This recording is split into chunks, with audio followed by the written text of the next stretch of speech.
For this portrait session, I wanted to have a lot of expressions, and I really wanted to concentrate on the expressions, so I didn't really think much about having anything behind. I wanted a clean white wall. I love working in creative spaces, and having this type of environment really sets the tone of the photo shoot.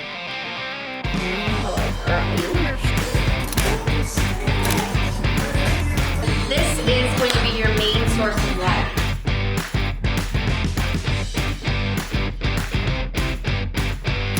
Which means that the best case scenario is to bring your chin towards it.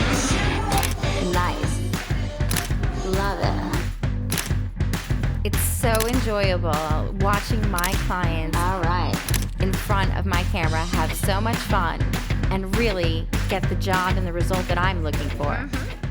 Nice. We're gonna go a little bit more sassy with this one, so maybe straight on and go forward. Awesome, hold that. But for this, I mean, literally, you can bring your arms up because you saw in those photographs, they're expressive. They're bringing their arms down, they're using their hands. One of the best parts of working with strobes is that it stops the action so well.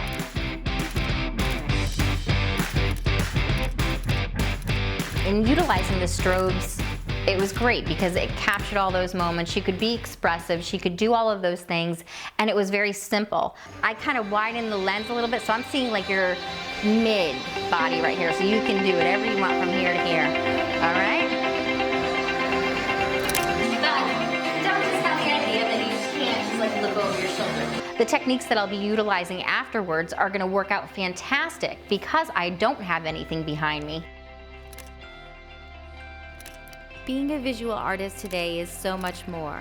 You have the opportunity to utilize technology and get inspiration from old world and impressive art from all different genres. So I'm looking forward to showcasing the post-production and being imaginative with such a simple idea of expression.